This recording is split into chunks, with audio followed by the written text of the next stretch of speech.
E aí, tudo E bem com aí? você, cara? Quanto tempo, hein? Pois é, quanto tempo? Tô acompanhando aí teus voos. Pra Argentina, né? Isso, é. Demais essa trip, hein, cara. Bah, fiquei. Pô, foi demais, cara. Foi demais. Foi É. bem inesperada, bem diferente, né? Bem exótica. Eu tenho feito isso de vez em quando. Feito uma viagem diferente, né? Pra sair um pouco desse circuito aí. Sim, Que vive seguindo, né? Que cansa um pouco também depois de muitos anos, né? sim, dá uma quebrada, né? É. E eu, pra ser sincero, eu não aguento mais voar em certos lugares. Muitos anos já. Não, Já vou de olho fechado. sempre a mesma coisa. E eu não digo só no circuito do Brasil, não, né? Claro, né? Valadares, Andradas, né? Eu digo até no circuito de fora também. Sempre os mesmos lugares com muito pouca mudança, né? Sim, sim, Dá uma cansada.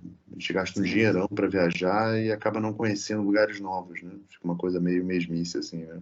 Aí vai para Colômbia, vai para o México, vai para os mesmos lugares na França, os mesmos lugares na Espanha, mesmo lugar, entendeu? Mesmo lugar na Itália. Aí vira piloto de Fórmula 1, né, cara? Que roda Não é? todo ano Pois no mesmo é, mesmo, circuito, mesmo né? lugar na Turquia, sempre, mesmo lugar na Macedônia, sempre não muda, cara, não muda, Sim. impressionante. Mas fala como é que surgiu essa ideia dessa trip aí, como é que organizou, que foi um convite, quando foi? Bom, eu e Pitoco, a gente conversou durante algumas competições, né? Ele também tá meio cansado de competir, apesar de ter se machucado e ter voltado agora. Ele tá um pouco cansado de ficar seguindo esse circuito toda hora, mesmos lugares também. E a gente queria fazer umas aventuras aí juntos, aí, entendeu? Aproveitar equipamento light, mais confortável. E ele mencionou, né? A gente tinha citado outros locais, mas ele acabou mencionando também a Patagônia, porque ele é muito pouco explorada, né? Uhum. A gente lá localmente deve ter uns 3 ou 4 pilotos realmente bons, assim, que exploram, né? O resto é mais recreacional, voo de B, assim, né? Uhum. E ele E ele fala há muito tempo, né, que tem muita coisa para fazer lá, muita rota nova, muito voo interessante para fazer, né? E aí ele me chamou, enfim, eu já tinha combinado com ele de ir, né, no Pan-Americano e, e acabou indo no Brasileiro também, né? Ele estava em Ilha do Ar, né? Uhum. E aí ele falou, cara, eu vou monitorar a condição, quando der eu vou te avisar. E aí dito e feito, né? Porque lá é um lugar que venta muito, né? É Sim. uma região que dá muito pouco voo, né? Uhum. E aí ele ficou monitorando, os amigos, a rede dele de contato lá acabou acionando para a gente poder fazer uma. Peraí, só um minutinho. Filha, filha. Ela tá no fone vendo um desenho. Bom, aí eles acabaram acionando, avisando o Pitoco, olha, vai rolar condição, vai rolar uma semana de vento fraco, né? Uhum. E aí ele me chamou e eu fui. Né? A gente Uhum. já tinha planejado, meio que planejado, mas não tem como você comprar passagem com muita antecedência. Sim, é aquela coisa, né? É uma região com vento muito forte, né? Você tem uma instabilidade ali de atmosférica muito absurda perto dos Andes, por lá que entram as frentes frias, né? Latitude alta também, né? Não, é latitude alta, então é uma região de meteorologia muito ruim para voar, né? Uhum. Então, mas quando rola esses dias bons, né, que são, eles falam assim, em torno de 50 dias por ano, que tem realmente condições boas de voo, Uhum. e aí a gente aproveitou, o pessoal chamou, chamou ele me chamou, eu acabei comprando a passagem, sei lá, 3, 4 dias antes, Uhum.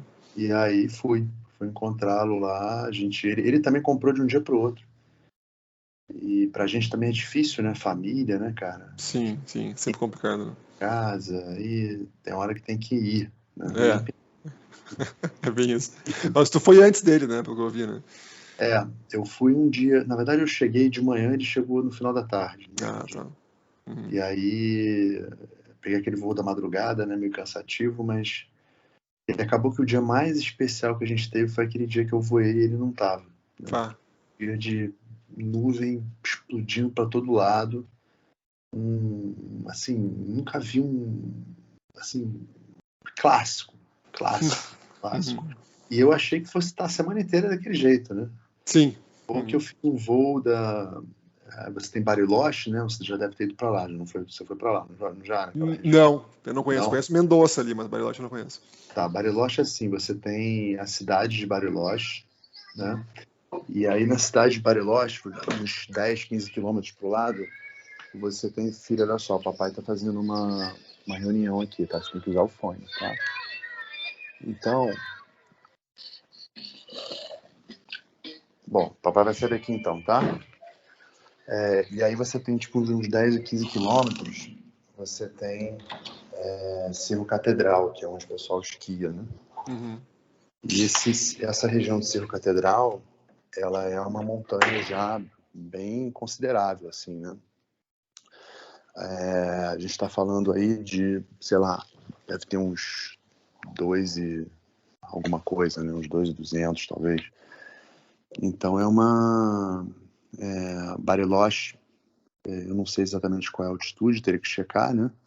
Mas tem uma rampa ao lado de Bariloche, que é o Cerro Otto, né? E esse Cerro Otto, né, que eles chamam, a gente decola de lá e vai voando até Cerro Catedral. Pode decolar de Cerro Catedral também, a gente chegou a fazer um hike and fly para lá. A gente subiu andando, né, até a gôndola lá, que é o Condor. E aí decolamos lá de cima para fazer um voo em direção a São Martin de Los Angeles, né? Acabou que eu preguei, foi no segundo dia isso. E preguei. Fiz um voo de 60 quilômetros, acabei pousando num lugar lindo. E o Pitoco conseguiu chegar em São Martin de Los Angeles. Um 120 aí. E uma rota linda, né? Você cruza áreas que não tem muito pouso. Aquele lago Nahuel lá, que é maravilhoso, né? Lagos andinos, né, cara? Regiões mais bonitas do mundo, né? Sim. E aí ele foi voando até São Martin de Los Angeles, eu fui com ele até uma cidade chamada Angostura, né, que é metade do caminho, um pouco mais, porque a gente tem que dar uma volta grande, né? E acabou que ali eu me desconcentrei, não consegui subir, estava muito pesado na minha vela também. E acabei pousando na beirada de um lago e ele seguiu. Encontrou um pouso. Encontrei, graças a Deus, né? Porque lá, realmente, acho que 70%, 80% do relevo não tem pouso, né? Impressionante. Nem no topo. Não, no topo até tem, acima da linha de árvores principalmente, mas acaba que a gente não deixa. Tu vai tentar pegar pouco, né? Pô, vou pousar aqui, como vou fazer? Dormir no frio, redecolar amanhã, mas aí vou passar a noite ao relento, como é que é isso? E a galera de lá tá super acostumada, viu? Todo mundo voa com saco de dormir. O lugar é tão roubada que é normal você pousar no meio do nada, dormir e voltar voando no dia seguinte, ou sair Faz caminhando. parte da aventura. E é uma galera que voa há 30 anos assim, tá? Ninguém compete, não são pilotos excepcionais, assim, são pilotos experientes pelo tempo que tem, mas nunca competiram, não tem muita, vamos dizer assim, destreza, né, de performance, vamos dizer assim, mas se viram totalmente, saem voando pela Patagônia, pousam onde encontram e ficam, e é assim que é a vida deles, né? Eu achei super interessante. Legal. Né? Os gaúchos da Patagônia. Pois é, cara, mas eu achei bem interessante a cultura, né? Uma cultura de voo diferente da nossa, né? O Brasil tem essa cultura de voar com resgate, ou os que não voam com resgate sabem que vão pegar uma condução para voltar, um ônibus, um táxi, uma carona, né? E lá nego sai andando e voa com equipamento light, né? Sim. E voa com um saco de dormir dentro do parapente, né? Então, assim, no dia 1 acabou que foi aquele dia, aquela condição maravilhosa. Eu fiz um voo só até Cerro Catedral, passei um pouco ali, fiz o reconhecimento das montanhas altas ali perto, né? Que estão a mais de 2.000, né? E aí no dia 2 a gente acabou fazendo esse voo para São Martin de Los Andes, né, onde o Pitoco chegou e eu fiquei na metade do caminho, né, foi mais ou menos uns 70, eu acho, por aí. E aí no dia 3 a gente fez realmente um voo interessante, um voo bem exótico, assim, né, onde a gente optou por voar até um vulcão extinto, chamado de Cerro Tronador, né? Uhum. E nesse cerro é muito interessante, porque tem um refúgio lá que é, inclusive, gerido por um voador, né? Uhum. E para chegar lá, assim, 3 horas de carro, mais 3 horas caminhando. Uhum. Tudo que chega naquele lugar são a galera do refúgio que leva mesmo, o helicóptero, o que for, né? Não tem, só tem trilha de acesso a esse refúgio. Uhum. Fica mais ou menos a uns 45 quilômetros da rampa do Cerro Uto, né? 50 quilômetros de Bariloche, linha reta, né? E é uma região linda, é um vulcão extinto com 2 glaciers, assim, pelo menos nessa face que a gente pousou, né? Uhum. Mais ou menos a face, vamos dizer assim, sul, né? Face sudeste, né? Que a gente pousou. Uhum. Sudeste. E um lugar maravilhoso, assim. Primeiro a gente passou, a gente decolou de Cerro Otto, né? Passamos por cima da Cerro Catedral, que é onde o pessoal esquia. Cruzamos toda a região de montanhas altas ali atrás de Cerro Catedral, que é uma rota bem interessante, assim, né? Ela é curta, mas ela é bem interessante. Onde não tem pouso, tem vários lagos maravilhosos, assim, no topo da... Estava até editando um vídeo agora para a Ozônia que eles me pediram. E aí, você chega, depois de passar por uma roubadinha, assim, né, de sei lá, 40 quilômetros, 30 quilômetros mais ou menos, com vales assim bem profundos, sem pouso e arborizados e com lagos também que não tem praia, né? Uhum. Você chega nessa região do Cerro Tronador. E quando você chega lá, a gente ficou em dúvida se estava para pousar, né? Porque sempre que vai chegando para o meio da tarde para o final, você tem uma mudança muito significativa, né? Primeiro que é um lugar alto, né? Uhum. O refúgio está a 1.900, mas o Cerro Tronador tem Sim, ele é 3.200. bem alto, né? Uhum. E então é uma região que às vezes entra ventos esquisitos, né? E enfim, todo lugar que tem glacier, né, você costuma ter o catabático, né? Que é Uhum. Desce a montanha a 1000. um rio de vento que desce a montanha, desce em cima, colado no glacier. Uhum. Durante o dia, óbvio, com o sol, né, você acaba nos locais onde não tem gelo, você acaba tendo Uhum. possibilidade de decolar, enfim, ventos para decolar, mas o normal é ter esse catabático, né? E o glacier, um de cada lado, meio que abraçava essa região do refúgio, né? O Pitoco já tinha ido para lá uma vez, foi ano passado, foi acho que em novembro, se eu não me engano, ele pousou lá pela primeira vez. Tinha o Marcos também, que é, enfim, voador, filho do argentino mais incrível que já teve no voo livre, assim, para a Argentina, né? Ele foi, acho que 4 ou 5 vezes, várias vezes campeão argentino. O nome dele era Luiz, né? Enfim, o nome do filho dele é Marcos, tem um sobrenome com R lá que eu esqueci, mas o Marcos já tinha feito esse voo umas 2 vezes, né? De pousar lá, mas nunca tinha havido uma galera tão grande pousando lá, né? A gente pegou um dia excepcional e 4, não estava tão amigável, né? Mas como estava eu e o Pitoco indo e a galera foi meio que seguindo, o Marcos também, assim, então a gente meio que empurrou a galera até lá, né? E aí pousaram 10 pilotos no refúgio, né? A gente pousou do lado, teve uma galera que pousou mais acima na neve, né? Fica mais perto do glacier, mas o catabático para pousar ele nem é tão ruim, porque você garante que ele vai ter uma direção, né? Uhum. E aí você afunda ali, pousa na neve e acabou. O problema do catabático é para você redecolar. Sim. O programa lá sempre tinha sido esse: você pousa, almoça e redecola, que inclusive era o nosso programa, nosso plano original, mas a gente acabou mudando porque a gente viu que não tinha possibilidade de decolar mais. Então Mas já tinha o catabático quando vocês chegaram. Exatamente, porque um de nós pousou antes e falou: olha, o catabático já entrou. Então não vai ser possível decolar novamente. Então a gente falou: cara, vamos pousar aí, vamos dormir, né? A gente tinha levado saco de dormir e tudo. E amanhã a gente voa sentido Bolson, que é para o sul, né? Que é um voo sensacional também, de assim, passar por vários vales totalmente inabitados, totalmente sem pouso também, mas voando pelo topo das montanhas, nada extremamente, vamos dizer assim, arriscado, né?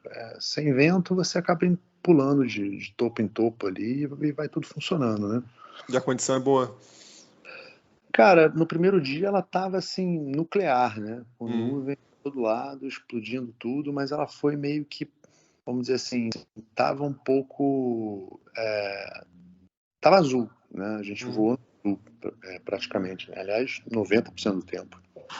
Então, voar no azul é sempre aquilo, né? Você já pode jogar pro lugar errado, pode falhar. A gente tiveram umas 2, 3 situações onde realmente a gente ficou vendido, assim, se não tivesse subido, poderia passar perrengue, né? Mas a gente fez uma navegação conservadora, uma navegação consciente, e a gente acabou dando certo, né?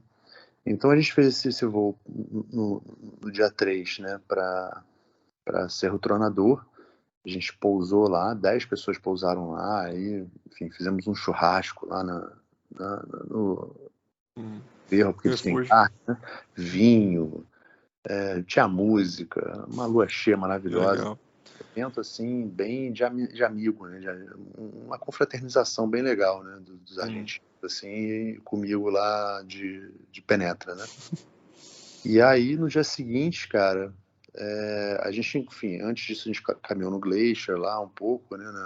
No Glacier não, mas na neve ao lado do Glacier, né? Realmente um lugar fantástico. E no dia seguinte o abrigo tinha piscina, né? Uma coisa, enfim, Sério? Uau. condores passando, assim. A piscina deles é tipo um poção, assim, né? De água natural, né? Tinham condores no dia seguinte passando, assim, que eles facilmente deveriam ter mais de 2 metros de envergadura, talvez até uns 3, porque eu fiz até uma filmagem deles, e aí quando você compara o tamanho deles de asa aberta para a pessoa que ele está passando do lado, assim, você realmente tem a percepção de que eles são enormes, né? Sim. Eu estava editando o vídeo agora aqui, eles devem ter ali de 2,5 para cima, viu? São os maiores, né? E eles ficavam dançando ali na frente do refúgio, realmente uma cena mágica, assim, né? Bom, e aí no dia seguinte a gente decolou, a gente acordou, teve essa cena dos condores e tal, tomamos aquele café maravilhoso, né? Eles fizeram um sanduíche pra gente, a gente decolou, a gente teve um momento meio de incerteza ali, porque a condição tinha deteriorado, tinha virado mais oeste, né? A gente não sabia se a gente ia conseguir decolar e talvez ia ter que descer andando. Mas a gente acabou conseguindo decolar, foi bem difícil a saída, mas depois que a gente conseguiu sair, a gente foi embora. Foi embora de sentido Bolson, voamos mais ou menos uns 90 quilômetros até Bolson, pela rota das Montanhas Altas, cruzando uns vales bem, bem esquisitos de pouso, né? Mas foi, enfim, uma experiência mágica, né? Porque você passa por locais ali que ninguém nunca passou, né? Esse bivac, né, de curto que a gente fez de Bariloche, Tronador, Bolson, ninguém nunca tinha feito, né? Eles já tinham ido até Tronador e voltado, e já tinham feito Bariloche, Bolson, mas nunca Tronador, Bolson, né? Que legal. Então a gente passou com certeza por vales ali que ninguém nunca tinha nem voado, né? E funciona, lugar lindo, bem perto da fronteira com o Chile, né? Sim, ali do lado, né? Você dá mole, você acaba cruzando a fronteira, né? A gente que é brasileiro tem que ficar ligado nisso, porque imagina, você pousa lá cruza a fronteira, depois tem que voltar, aí Não deu entrada. Deu entrada, como é que faz, né? Então, tem que ficar bem ligado nisso, né? É a região, sem dúvida, onde o Klaus Zollmann lá, ele bate todos os recordes mundiais de planador, né? No último dia, até quando a gente pousou em Bolsona, assim, já dava para ver o porquê que ele vai para lá todo ano, né? Você começou a montar, assim, vamos dizer assim, um on the street, né? Imagina uns 5, 6 núcleos de onda, assim, alinhados, né? Sei lá, cobrindo 50 quilômetros, assim, muito, né? Alto. Não é pra gente, né? É tipo, sei lá, 7 mil. É alto. E aquele spray, né? Que você vê que você vê nitidamente que são ondas, né? E eu achei bem interessante a região, o relevo, né?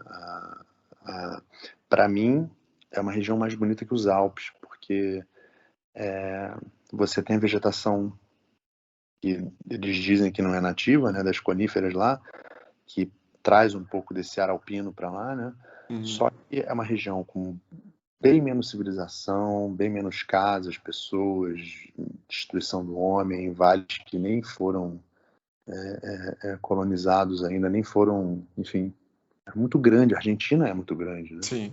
E na região com muito pouca população, né?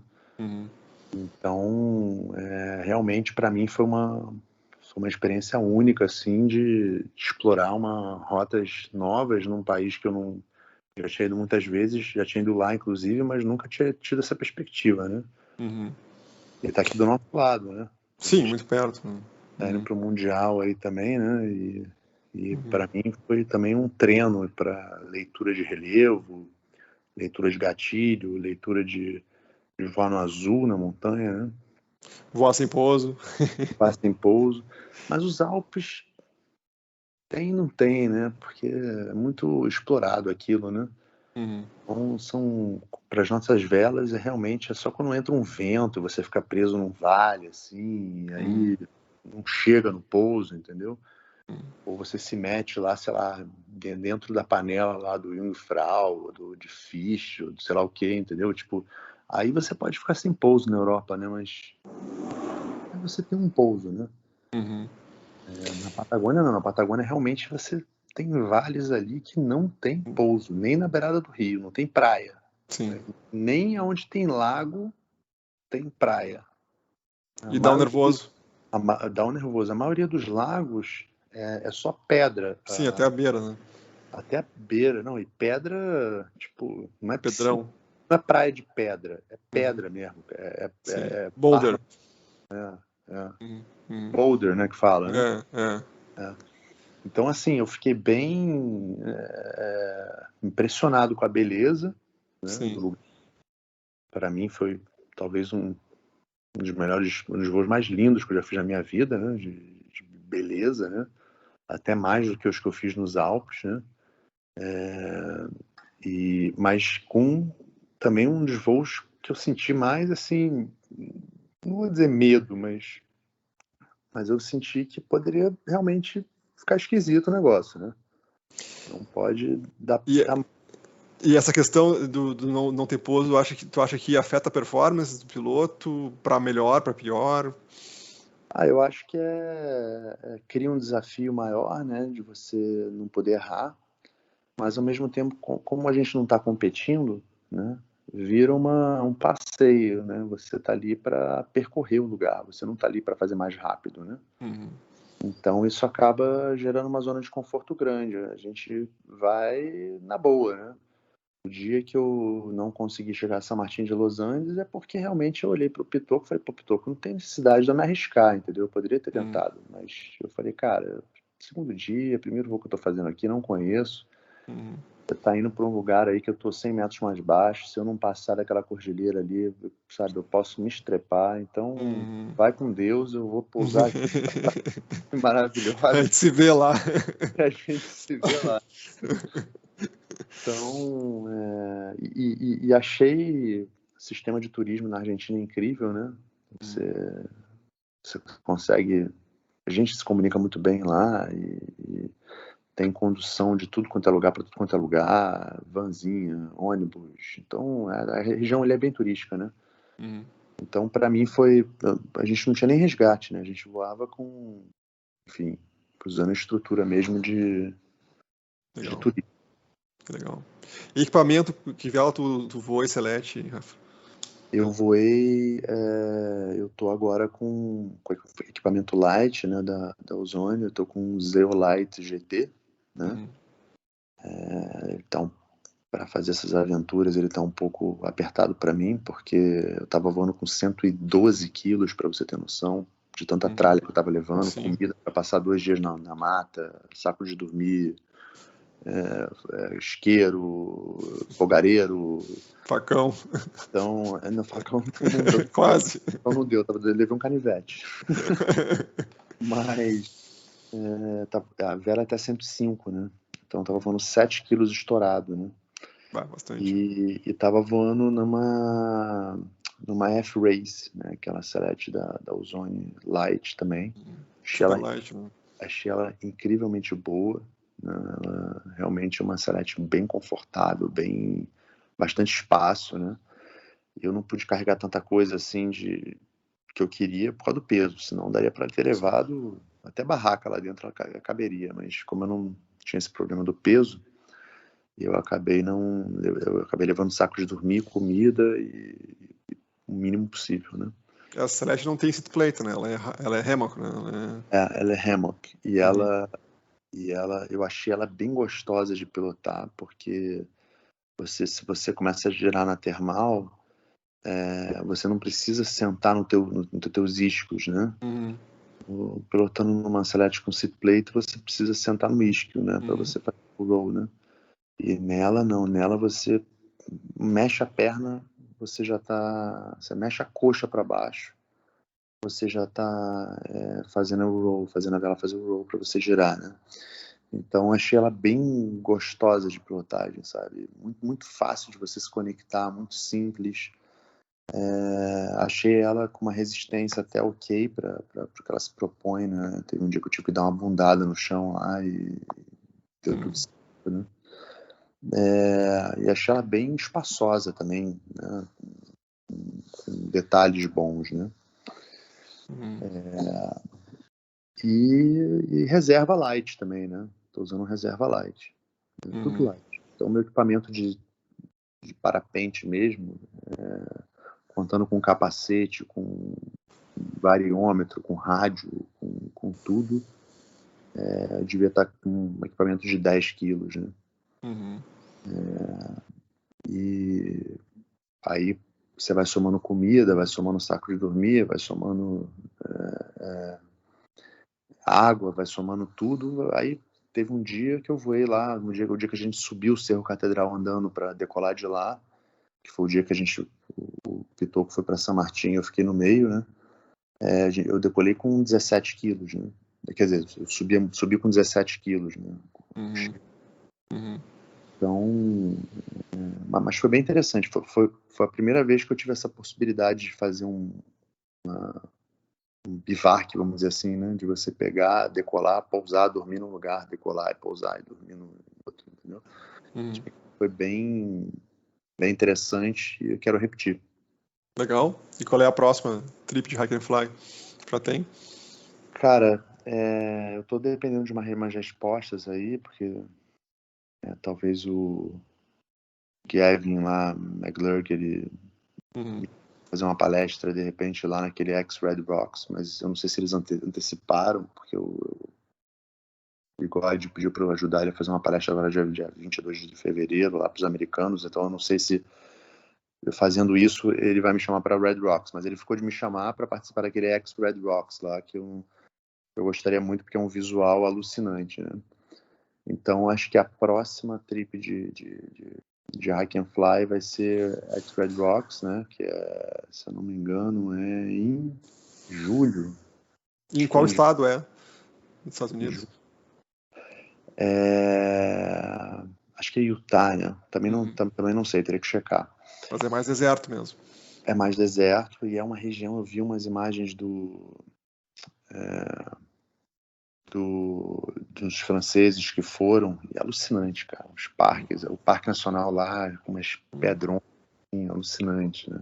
Eles tiveram uns visuais lá que eles gravaram do Rogatti, essa turma foi assim, alucinante. Então eu gostaria muito de ir, né? E quem sabe uma competição na Europa também, né? Vai ter também a Transcapixaba aqui em setembro, né? Então, enfim, tem várias. Eu estou organizando meu calendário ainda, né, para juntar essas duas modalidades, porque tá difícil, é muito tempo fora, né? E o cross country normal já me suga muita energia, muito tempo. Então, eu vou ter que aprender a dosar aí um pouco de cada para não ficar de fora do mais importante, né? Pois é, esse eu queria te perguntar também, entre o cross-country, as competições e o hack and fly, o que o hack and fly te dá que os outros não te dão, assim? Saúde, possibilidade de conhecer pessoas novas, um ambiente mais saudável, na minha opinião, porque eu acho que o ambiente esportivo de alta performance, ele chega a um momento que ele é meio...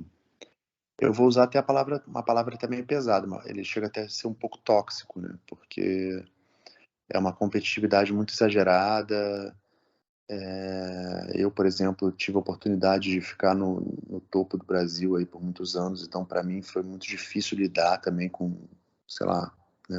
Acho que isso aconteceu com o Frank, aconteceu com, sei lá, com todos os atletas que dominaram o cenário durante um tempo, né? Que é você incomodar mesmo de estar ganhando.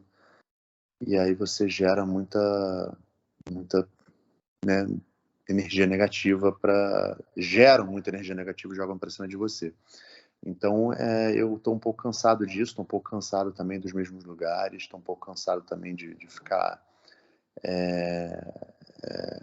competindo o tempo todo e nesse ambiente de competição, e pensando em performance, pensando em...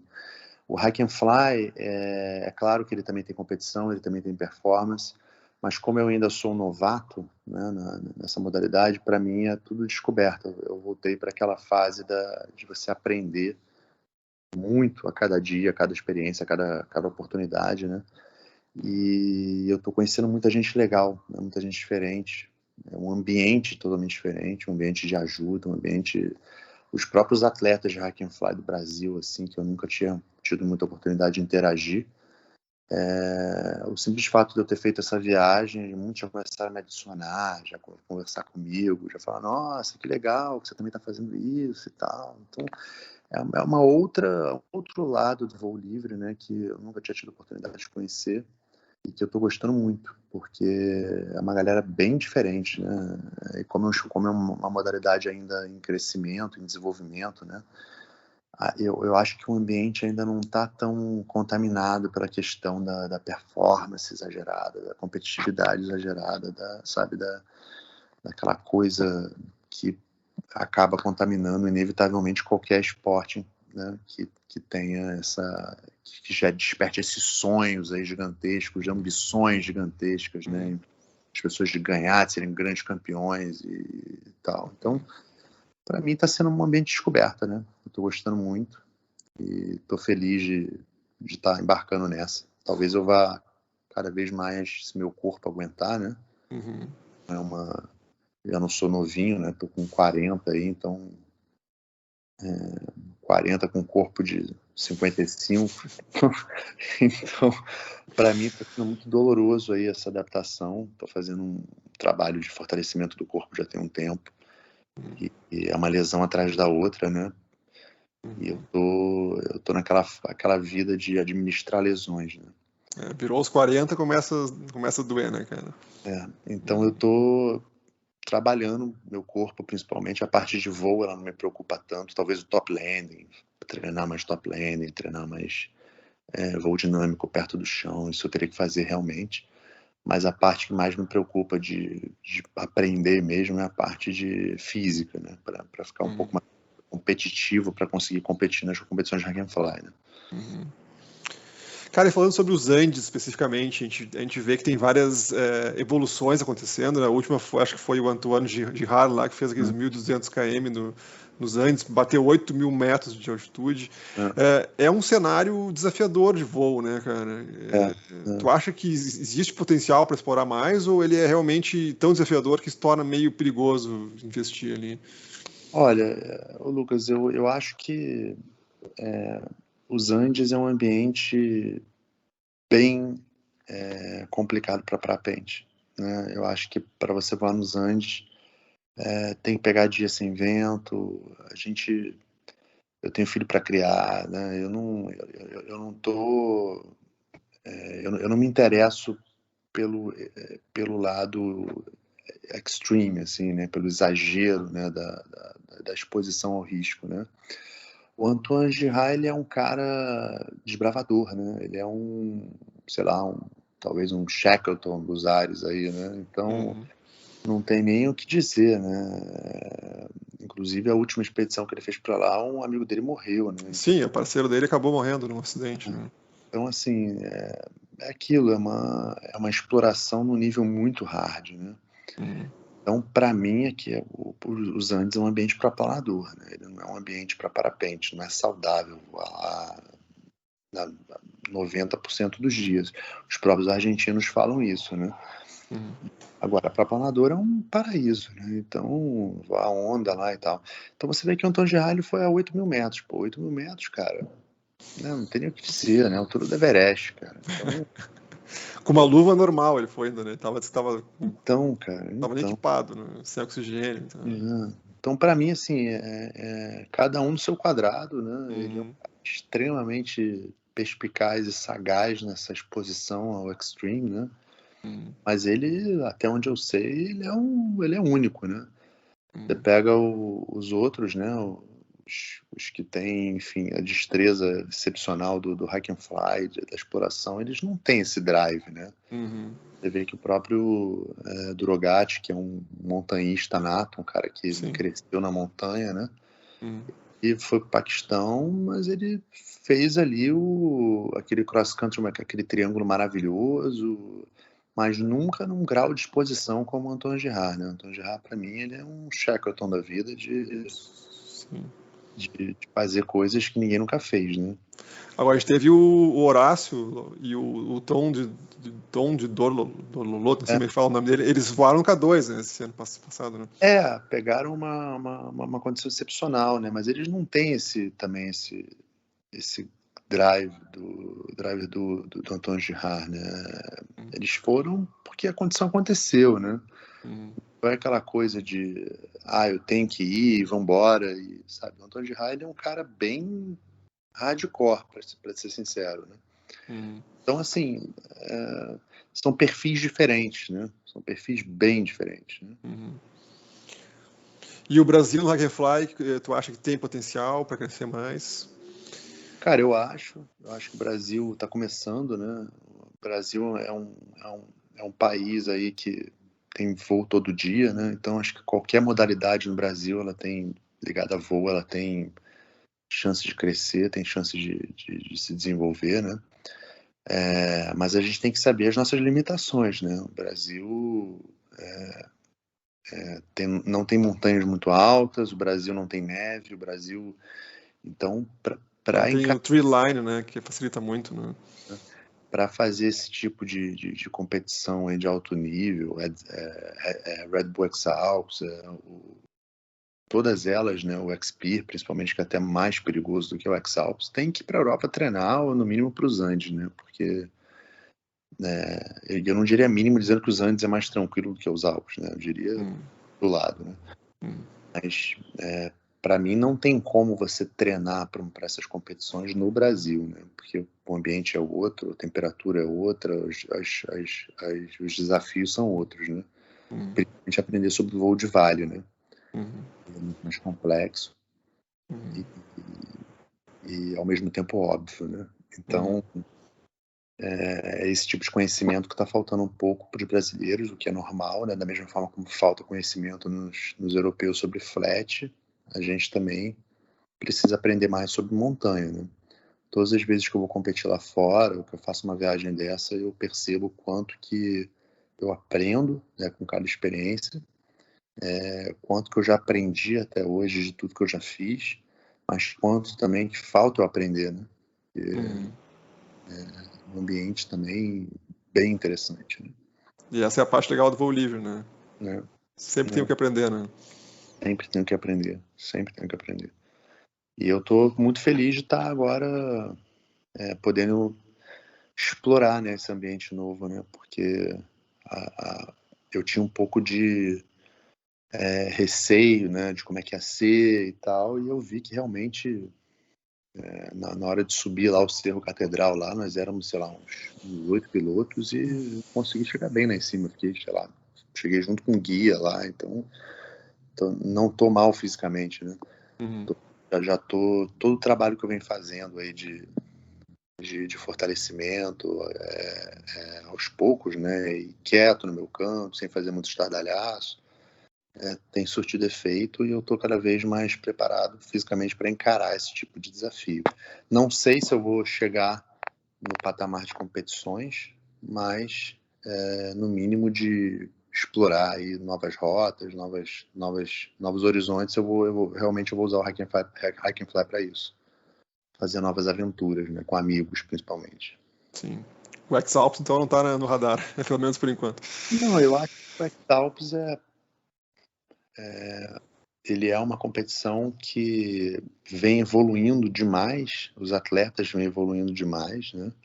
Você tem hoje aí uma legião de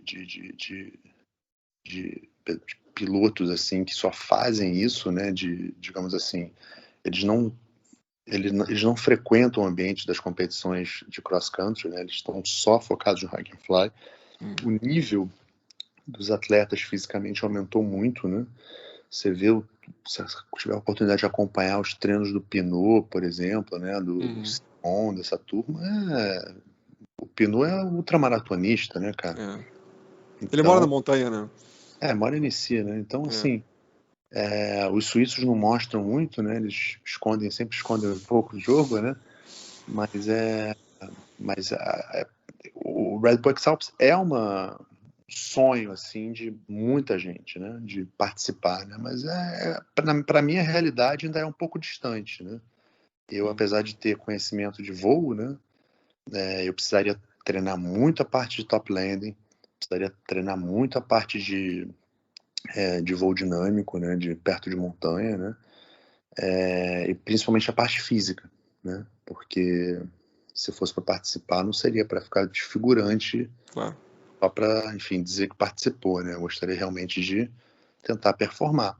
Então é um caminho, né? Eu comecei esse caminho, né? Não sei se eu vou chegar lá, né? Não sei se eu vou chegar no Red Bull X-Alps, mas pelo menos eu vou ter feito uma jornada interessante, participando de várias competições pelo mundo aí que já são super interessantes, né?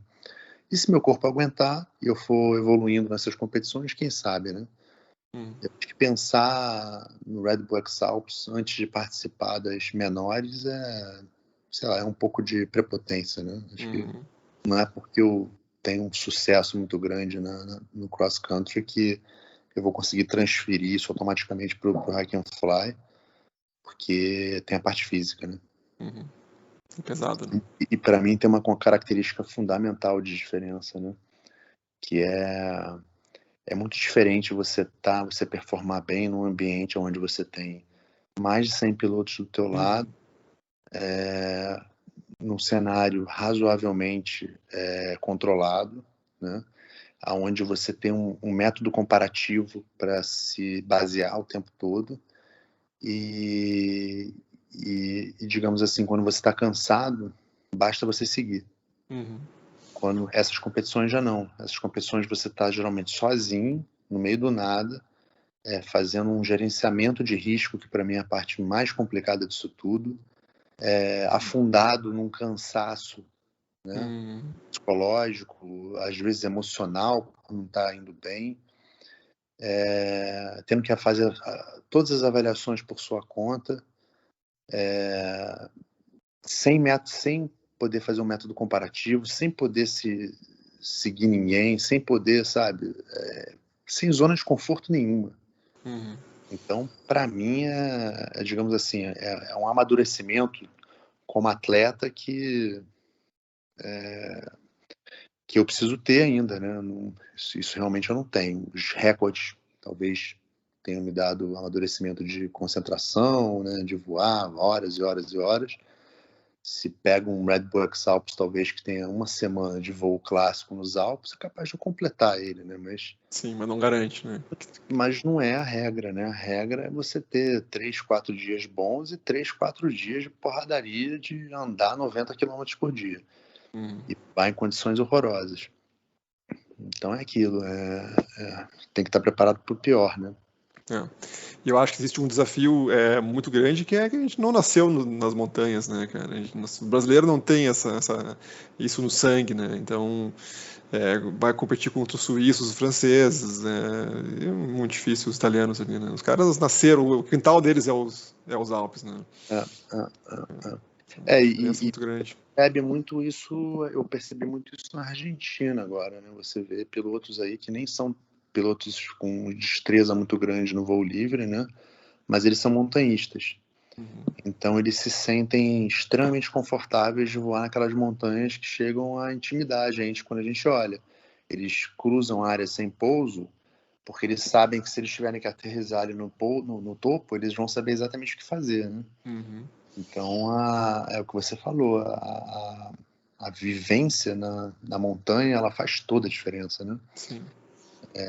E por mais que eu tenha participado, sei lá, já de, 20, 30 competições nos Alpes, né, eu não tenho essa vivência de montanhista, né?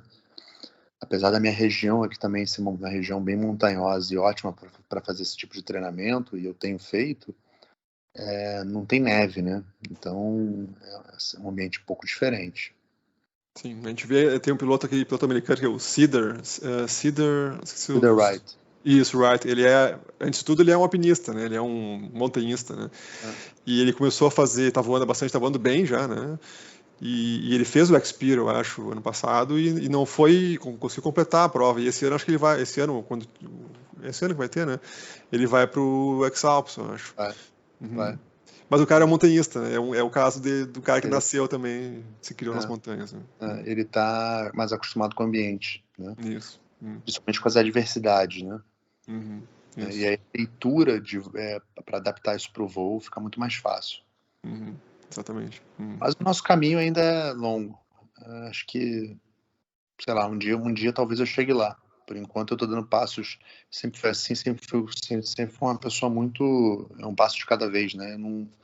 Eu não fico mirando o número lá na frente, né? Eu não fiz 5 recordes mundiais pensando no recorde mundial, né? Eu fiz 5 recordes mundiais porque eu fui pensando primeiro no 50, depois no 100, depois no 150, depois no 200.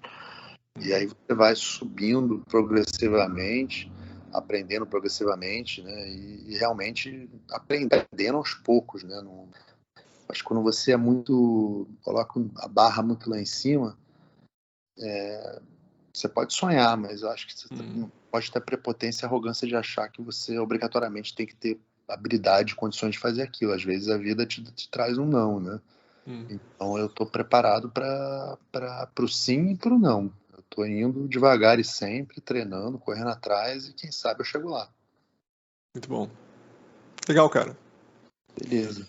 Legal ter esse teu reporte aí, muito legal poder participar aí dessa tua mudança aí, que na verdade não é uma mudança, só tá entrando uma coisa nova, né? Não é...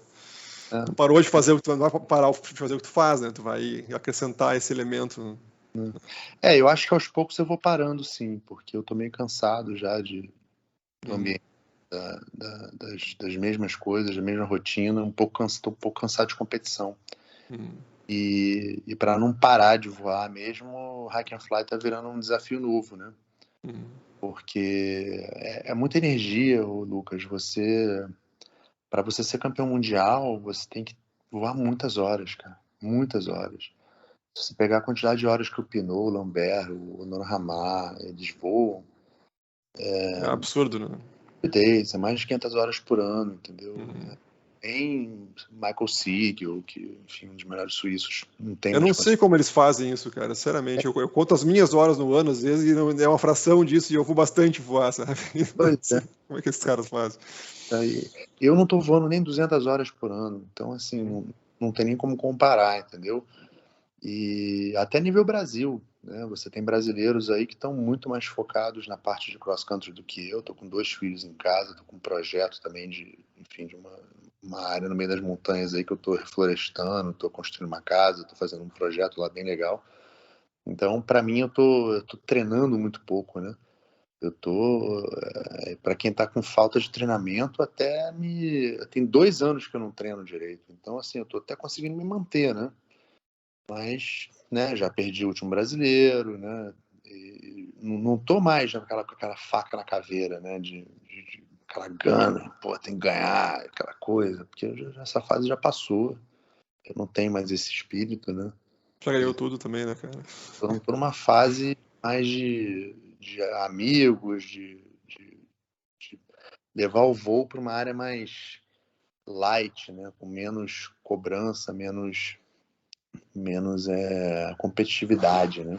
Acho que é a verdade. Muito bom, cara. Obrigado pelo teu tempo aí. Imagina. E